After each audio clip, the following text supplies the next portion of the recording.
So, welcome everybody. So what I wanted to do today is give a compressed version of my GDC presentation, which was basically about global collaboration, and cramped in a little piece about design.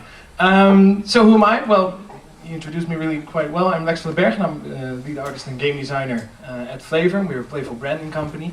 And I haven't been doing that for some time. I actually started the 1st of December last year, and basically what I did before that was study. And I got my master's degree at the Utrecht School of the Arts. And there we actually did a pretty great project, which was a great collaboration. And that was paper cakes. And I don't know if anybody played paper cakes or heard about it. Yeah, see some hands. Well, that's great, because I'm going to take that as an example for the presentation that I'm going to give now. So what we had to do with paper cakes was design basically for a specific peripheral. And that's also something that I really would like to focus on, is designing for something specific. And in this case, it was a tablet, because the games are getting more and more platform specific. So the collaboration, we did paper cakes with 6 guys. We did 3 Dutch guys, 3 guys from the University of Southern California. And the interesting thing about that collaboration was they actually studied at a technical film school, so they really had a different intake on how to design games. And another interesting thing was they were in the US during the entire development of our project, so that's like 16,000 miles away. And that presents you with some challenges when the people you work with are like 16,000 miles away. How are you going to communicate with each other, and how are you going to develop a game together while you're not in the same room? And there are actually some tricks and tips to that, and that's actually what I want to give you right now. So how do you keep control when all of that is happening, when you can't just turn around and say to your programmer, hey dude, I really need this right now if I'm having trouble with that? How do you do that? Well, there's some things first that you need to look at, and this is not going to be all the time the case, but we had a 9-hour time difference.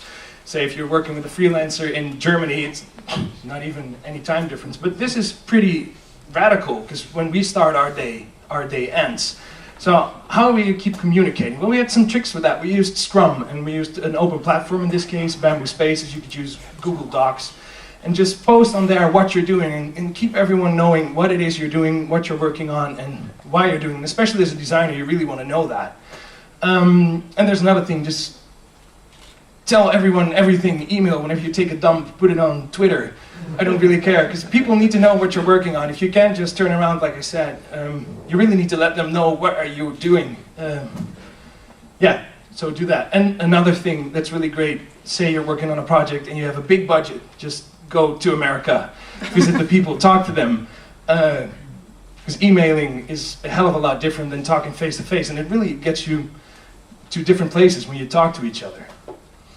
So, back to a little bit of the design part. So we had to work with the new Bamboo Pen and Touch. It's on the market for quite some time now.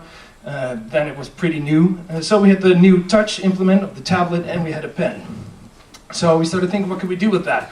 Because, as I said, games are getting more platform and peripheral specific. Like games ported like Resident Evil for the Wii. It's just, oh, we have a mouse. Let's just hook it up to a nunchuck and it works. Well, basically it doesn't. So you got to think about what you're doing and why you are designing.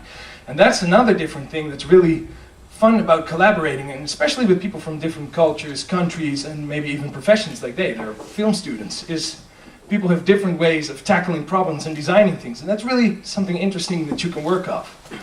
So what we try to do is we try to look at our peripheral. What do we have? Okay, we have the tablet, and we get the pen, and how does it work? And we really try to create a virtual reality, or sort of say, make reality virtual. And so what we came up with was we started looking at the tablet, and we started thinking, we started how does it feel, and we came up with folding. Manipulating a piece of paper was actually kind of like working with the tablet, because you had the gestures and you had the pen, and obviously when you think of paper, you think about a pen. And so that's really what how we came to the idea of paper cakes. And then we started developing it, and by now the guys that we were working with were back in the US, and I as a designer was thinking, okay, so how am I going to convey all my designs and what I have designed to all these people 16,000 miles away?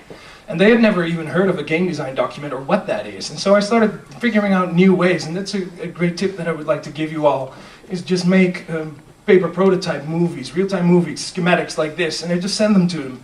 And in this case, an image says more than 1,000 words, because they really got it.